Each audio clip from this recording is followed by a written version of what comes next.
아멘. 색감이 참 좋네요. 이렇게 푸른색, 노란색, 이렇게 붉은색, 하나님이 주신 가장 아름다운 기본 색깔, 가디언들과 찬양하는데 그 팔로파 병아리들이 나와가지고 지저귀는 같은 참 보기 좋은 모습이었습니다.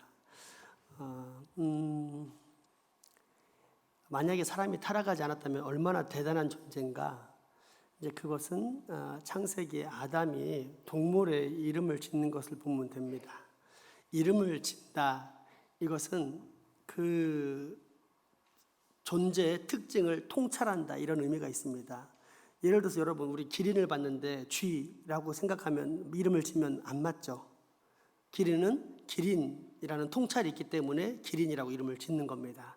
그런데 한두 마리가 아니라 수만 마리 이름을 아담이 지나가는 순간에 통찰해서 이름을 딱 지었습니다. 얼마나, 만약에 인간이 타락하지 않았다면 대단한 존재인가, 하나님의 영광이 얼마나 뛰어난 존재인가를 알 수가 있습니다. 그런데 예수를 믿고 나면 완전하진 않지만, 에덴 동산의 아담처럼 완전하진 않지만 그만한 능력을 갖게 됩니다. 다시 무슨 말이냐, 사람은 말한 대로 이제 되게 됩니다.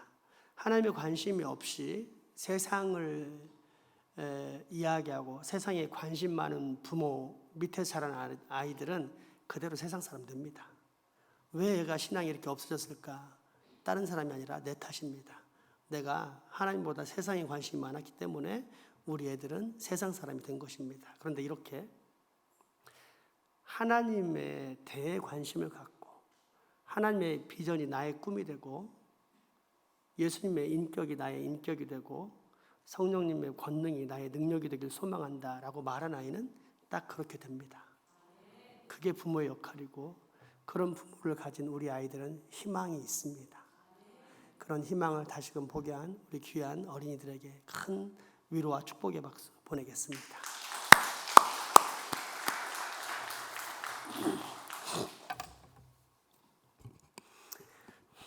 죄로 말미암아 잃어버렸던 우리의 신분, 하나님의 영광을 회복한다는 것은 간단한 일이 아닙니다.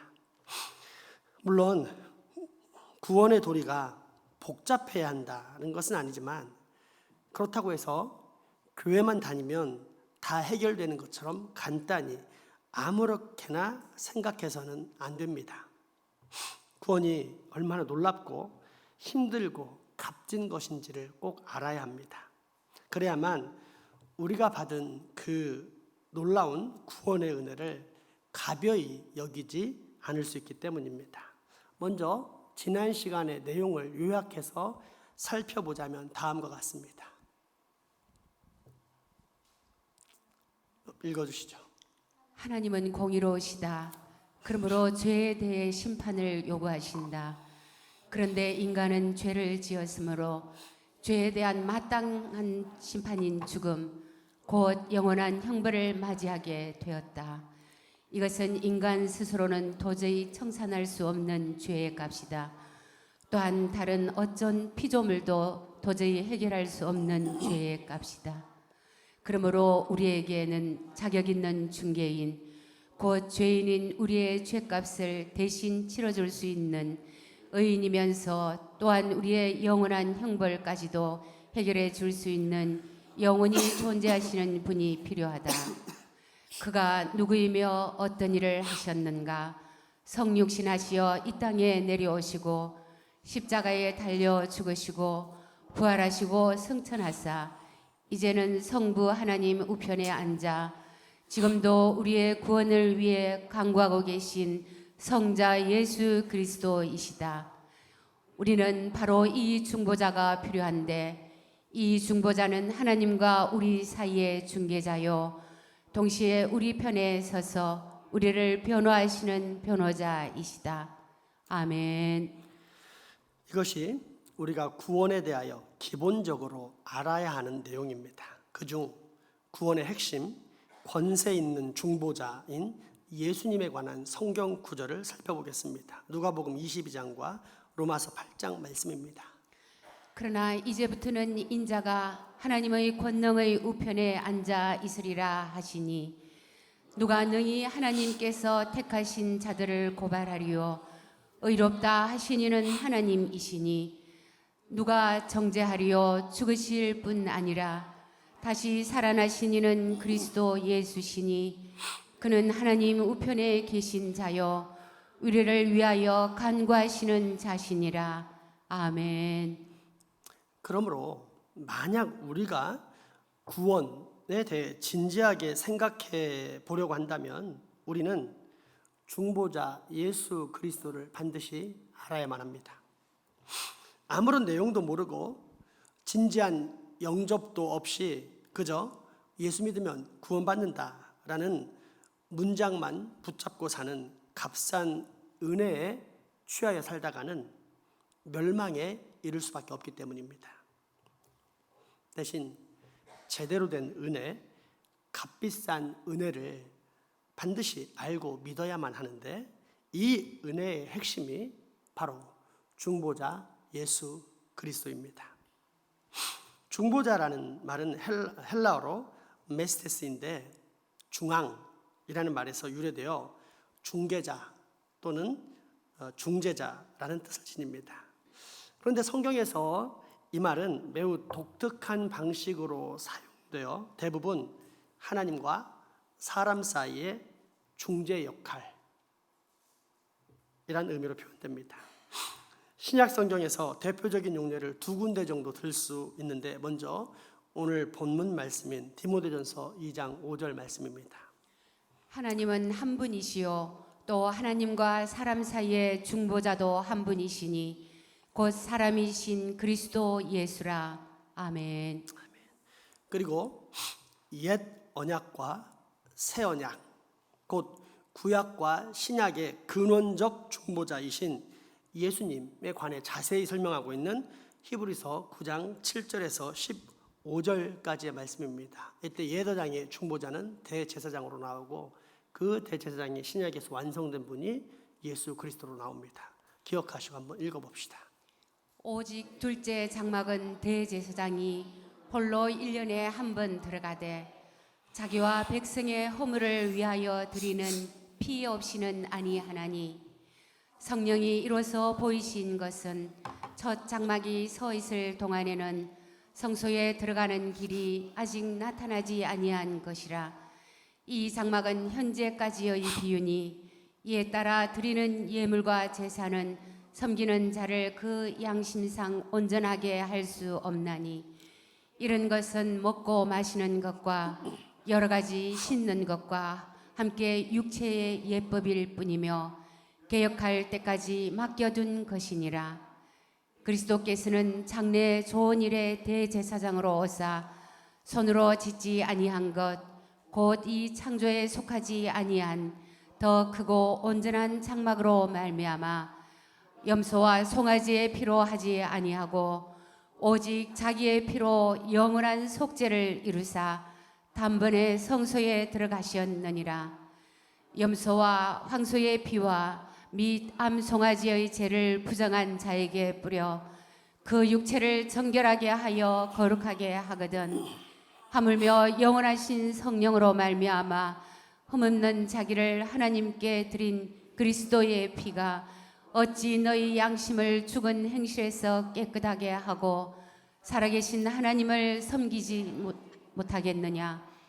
이로 말미암아 그는 새 언약의 중보자시니 이는 첫 언약 때에 범한 죄에서 속량하려고 죽으사 부르심을 입은 자로 하여금 영원한 기업의 약속을 얻게 하려 하심이라. 아멘. 구약에서는 대제사장을 통해 사람을 하나님께 인도했다면 그 제사와 제물의 법이 예수 그리스도의 십자가에서 완성되어 이제는 교회에서 예배함으로 예수 그리스도를 통하여 우리가 하나님께 나아갈 수 있게 되었다라는 중보자에 관한 말씀을 이 히브리서가 기록하고 있는 것입니다. 한마디로 중보자 예수님 없이는 구원도 없다는 뜻입니다. 그런데 성경에는 중보자를 의미하는 단어가 하나 더 있습니다. 파라클레토스라는 헬라어인데 우리말 성경에는 보혜사라고 번역되어 있습니다. 보혜사라는 말을 듣자마자 아마도 많은 분들이 성령을 떠올릴 것입니다. 맞습니다. 그 보혜사입니다. 파라클레토스는 원래 돕는 자라는 뜻입니다. 때문에 고전 헬라어에서는 이 단어가 변호사를 의미하는 법정 용어였습니다. 법정에서 피고인을 변호해 주는 사람, 대신 말해 주는 사람이 바로 파라클레토스입니다. 그러므로 우리는 예수님이 우리를 위해 어떤 역할을 하셨는지를 깨닫게 됩니다. 영생과 영벌을 가르는 최후의 심판 법정에서 재판장 되신 성부 하나님께 우리를 변호해 주시는 분, 그분이 내가 믿는 예수님입니다. 요한 1서는 그 사실을 다음과 같이 가르쳐 줍니다. 2장 1절에서 2절까지 말씀입니다. 나의 자녀들아, 내가 이것을 너희에게 했음은 너희로 죄를 범하지 않게 하려 함이라. 만일 누가 죄를 범하여도 아버지 앞에서 우리에게 대언 자가 있으니 곧 의로우신 예수 그리스도시라. 그는 우리 죄를 위한 화목 제물이니 우리만 위할 뿐 아니요 온 세상의 죄를 위하심이라. 아멘. 이처럼 요한 1서는 보혜사를 대언자라고 번역했는데 하나님 앞에서 우리 대신 말씀해 주신다는 의미가 아주 잘 드러난 번역이라고 할 수 있습니다. 더불어 예수님은 요한복음 14장에서 또 다른 보혜사를 말씀하십니다. 이것이 우리가 일반적으로 보혜사를 성령으로 알고 있는 이유입니다. 그런데 예수님은 왜 성령님을 그냥 보혜사라고 하지 않으시고 또 다른 보혜사라고 부르셨을까요? 첫 번째 보혜사는 예수님 자신이기 때문입니다. 그래서 성령님을 또 다른 보혜사라고 부르셨는데 이 성령님의 사역을 요한복음 14장과 로마서 8장의 말씀은 다음과 같이 묘사합니다. 내가 아버지께 구하겠으니 그가 또 다른 보혜사를 너희에게 주사 영원토록 너희와 함께 있게 하리니 그는 진리의 영이라. 세상은 능히 그를 받지 못하나니 이는 그를 보지도 못하고 알지도 못함이라. 그러나 너희는 그를 아나니 그는 너희와 함께 거하시며 또 너희 속에 계시겠음이라. 우리가 소망으로 구원을 얻었음에 보이는 소망이 아니니 보는 것을 누가 바라리요. 만일 우리가 보지 못하는 것을 바라면 참음으로 기다릴지니라. 이와 같이 성령도 우리의 연약함을 도우시나니 우리는 마땅히 기도할 바를 알지 못하나 오직 성령이 말할 수 없는 탄식으로 우리를 위하여 친히 간구하시느니라. 아멘. 그러므로 성경에 나타난 중보자로 사용된 단어인 메시테스와 파라클레토스 모두를 종합하자면 우리에게 계신 중보자는 하나님과 우리 사이에 서서 하나님과 우리의 막힌 관계를 중재하는 존재, 특별히 우리를 위해 변호하는 입장에 계신 중재자라고 할 수 있습니다. 여기에서 우리 기독교 구원에 관한 매우 중요한 4가지 교리가 나오는데 속죄, 구속, 화목, 화해가 그것입니다. 이러한 중보자의 사역에 관한 교리를 하이델베르크 제16에서 18문답은 다음과 같이 기록해 놓았습니다. 먼저 속죄입니다. 속죄, expiation, 그리스도가 자신의 죽음을 통해 우리의 죄악을 없애준다는 뜻입니다. 하이델베르크 제16문답 읽어봅시다. 왜 우리의 중보자는 참 사람이며 또한 완전히 의로운 사람이어야만 합니까? 왜냐하면 하나님의 공의는 죄를 범한 인간과 똑같은 본성을 지닌 존재가 이 죄값을 치러야만 한다고 요구하기 때문입니다. 또한 죄인 자신은 다른 죄인들을 위해 죄값을 치를 수 없기 때문입니다. 아멘. 죄값을 치렀지만 너는 생긴 게 마음에 안 들어. 그러니까 무기징역. 혹은 오늘 내가 기분이 나쁘니까 너는 사형. 이런 경우를 본 적이 있습니까? 만약 그런 일이 생긴다면 그 나라는 얼마 후 사방 곳곳에서 밀란이 일어나 멸망하고 말 것입니다. 공의가 사라진 나라는 멸망밖에 없기 때문입니다. 죄인들이 모여 사는 사람의 나라도 이처럼 공의가 중요한데 거룩하신 하나님의 나라는 오죽하겠습니까? 때문에 이미 예수로 말미암아 치러진 모든 죄값은 더 이상 요구되지 않습니다. 그렇습니다. 예수 그리스도께서 죄인인 나 대신 죽음으로 말미암아 영원한 형벌에 대한 나의 모든 죄악은 이제 다 사라졌다는 사실, 이것이 속죄입니다. 두 번째, 구속, redemption.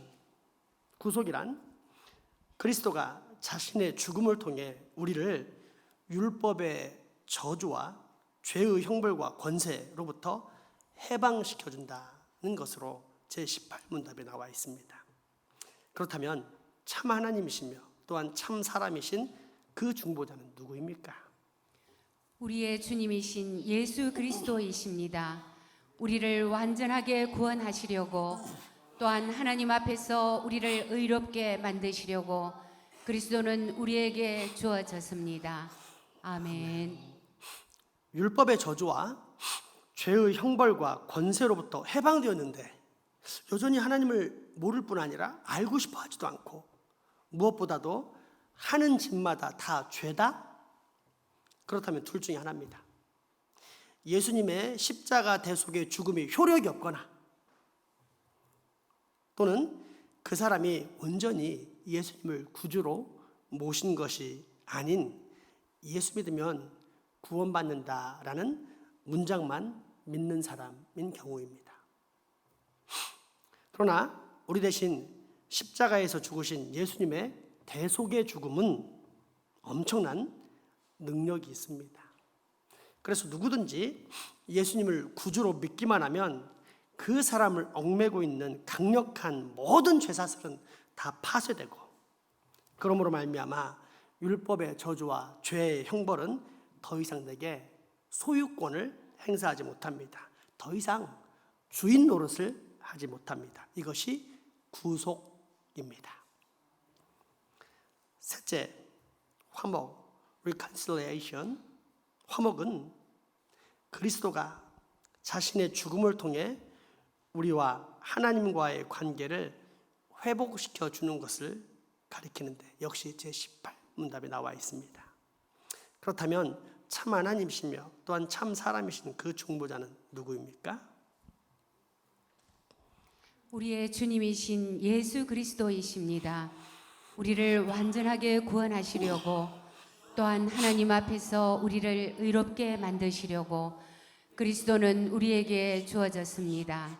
아멘. 하나님과 사람은 절대 함께할 수 없습니다.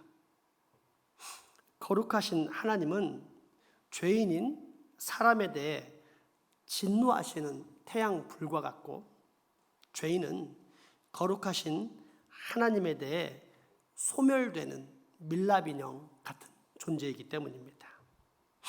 그런데 예수님의 대속, 중보자의 사역은 이런 죄인을 의인으로 만듭니다.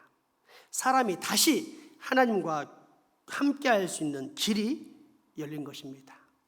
이처럼 중보자 예수님으로 말미암아 하나님과의 관계가 회복된 것, 성령 안에서 영원하신 하나님과 교제와 연합을 누릴 수 있게 된 것, 이것을 화목이라고 합니다.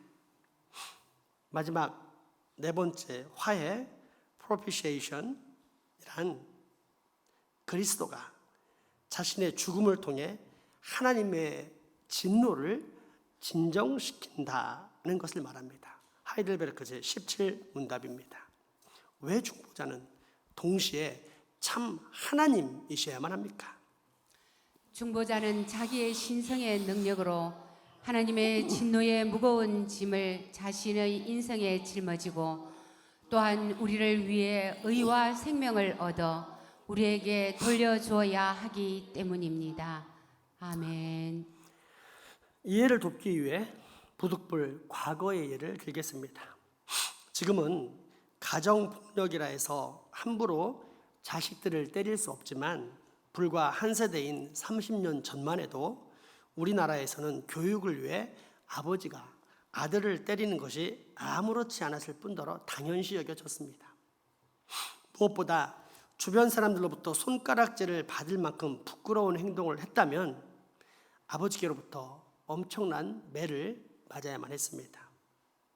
그러다가 매질의 정도가 심각해져 큰 문제가 생길 것 같으면 어머니가 끼어들어 자식을 품에 감싸 안습니다. 아버지의 그 무서운 채찍을 자식 대신에 맞는 것입니다. 그러면 아버지는 아무런 죄 없이 맞은 엄마 때문에 화를 풀면서 더 이상 매질을 하지 않게 됩니다. 이것입니다. 죄인인 나에게 쏟아져야만 하는 그 무서운 하나님의 진노를 온 몸으로 십자가에서 다 받으신 예수님. 그로 인해 더 이상 하나님의 진노가 구속받은 죄인들에게 쏟아지지 않게 된 것, 이것이 바로 화해입니다. 이처럼 죄인인 우리는 중보자 예수님으로 말미암아 하나님께 용납받을 수 있는 속죄, 구속, 화목, 화해의 길을 얻게 된 것입니다. 그런데 여기서 우리는 우리가 이렇게 얻은 은혜보다 더 주목해야 될 부분이 있습니다. 그것은 중보자이신 예수님의 정체성에 대한 믿음과 더불어 그분의 능력에 관한 믿음입니다. 먼저 예수님이 신인, 사람이면서 하나님이란 사실에 대한 믿음입니다. 만약에 죄값을 치를 수 있는 조건이 단순히 의인이라면 매우 심각한 문제가 발생합니다. 물론 세상 사람들 중에 의인은 전혀 없지만 그럼에도 불구하고 있다고 가정했을 때 단지 죄 없는 인간인 것만으로는 곤란한 문제가 생깁니다. 왜냐하면 그는 기껏해야 한 명을 대신해서 죄값을 치를 수 있기 때문입니다. 그것으로 끝납니다. 죄값을 치르고 죽은 사람이 두 번째, 세 번째 사람을 위해 또 죽을 수는 없습니다. 무엇보다 죄인이 구원을 받으려면 반드시 두 가지 기준을 충족해야 되는데, 첫째는 죄값을 치르는 것이요, 두 번째는 하나님이 정하신 의의 기준을 충족해야만 합니다. 그 의를 획득해야 합니다. 그런데 이미 죽어서 끝난 사람이 다른 사람을 위한 의를 획득할 수 있습니까?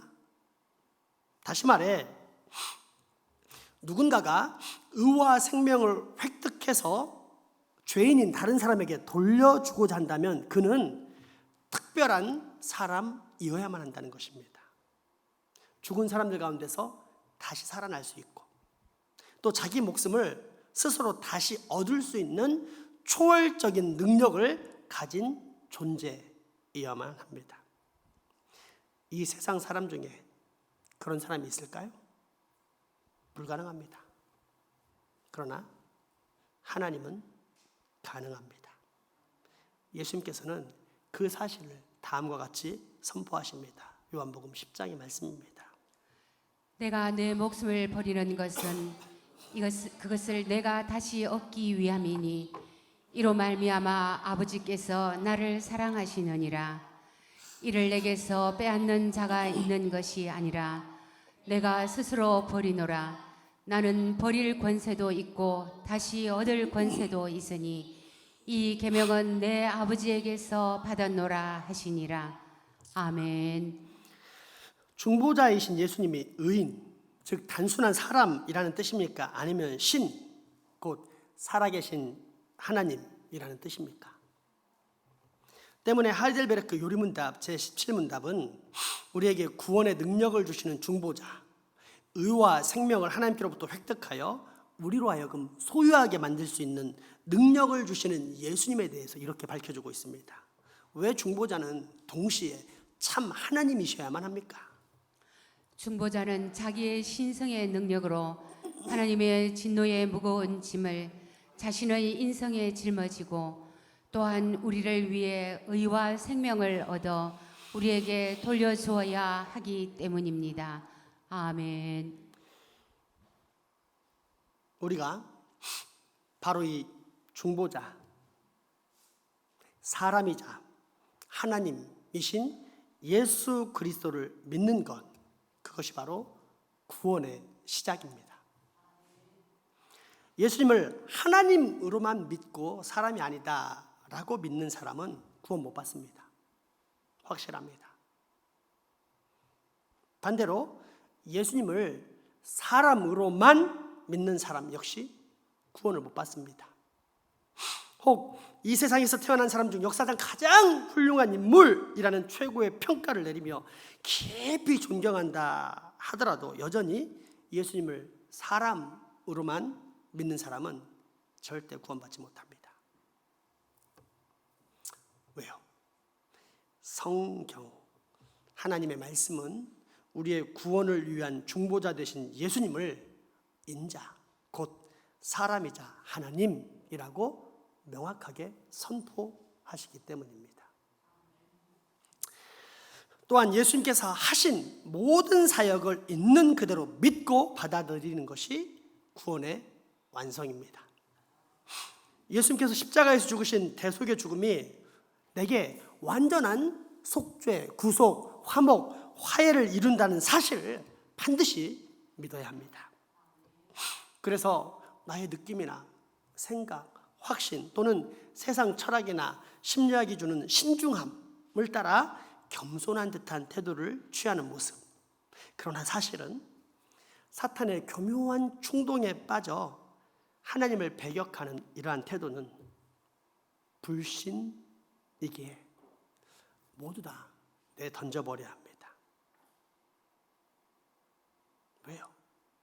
우리의 구원은 오직 하나님의 모든 의를 다 성취하신 중보자 예수 그리스도에게 달려있기 때문입니다.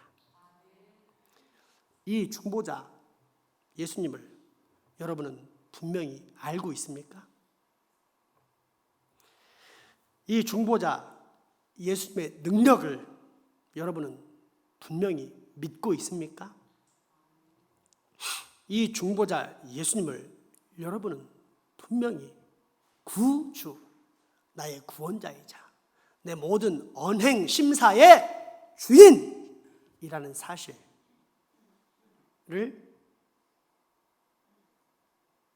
믿으며 또 영접했습니까? 그렇다면 기뻐하십시오. 예수님이 하나님께 반드시 여러분의 구원을 위해 변호할 것이기 때문입니다. 하나님 우편에 앉아 계신 예수님께서 변호하시는데 누가 감히 그 구원을 흔들 수 있겠습니까? 예수님이 내 안에, 내가 예수님 안에 거하는데 누가 감히 나의 구원을 빼앗아갈 수 있겠습니까? 때문에 하이델베르크 요리문답은 우리가 반드시 알아야만 하는 근원적인 위로를 그 모든 진리들 중에서도 가장 앞에 다음과 같이 위치해 놓았습니다. 그것이 바로 우리가 늘 외우는 하이델베르크 제1문답입니다. 살아서나 죽어서나 당신의 유일한 위로는 무엇입니까? 살아서나 죽었으나 나의 몸과 영혼은 나 자신의 것이 아닙니다. 나의 몸과 영혼은 나의 신실하신 구주 예수 그리스도의 것입니다. 그리스도는 자신의 보배로운 피로 나의 모든 죄값을 완전히 치르셨습니다. 그리스도는 나를 마귀의 모든 권세에서 풀어주셨습니다. 또한 그리스도는 나를 지켜주십니다. 아멘. 여러분, 중보자 예수님만이 우리의 유일한 위로입니다. 중보자 예수님만이 우리의 유일한 소망입니다. 중보자 예수님만이 우리의 유일한 생명입니다. 그러므로 여러분, 중보자 예수님을 꼭 믿으십시오. 그러면 여러분과 여러분의 온 가정은 반드시 구원을 받게 될 것입니다. 기도합시다. 나의 전부이신 예수님, 오늘 당신만이 나의 유일한 구원이요 유일한 소망임을 다시금 깨닫게 하시니 그 은혜에 경배와 찬양 올려드립니다. 오 주님, 우리로 이 영원한 진리, 오직 중보자 되신 예수 그리스도만을 통해서 영원한 생명에 들어갈 수 있다는 사실을 꼭 믿게 하시고, 그로 말미암아 여기 있는 모든 주의 자녀들, 이 예배에 함께하고 있는 모든 주의 백성들은 전부 다 예수님을 구주로 영접하는 큰 복 받게 하여 주옵소서. 예수님 이름으로 기도합니다. 아멘.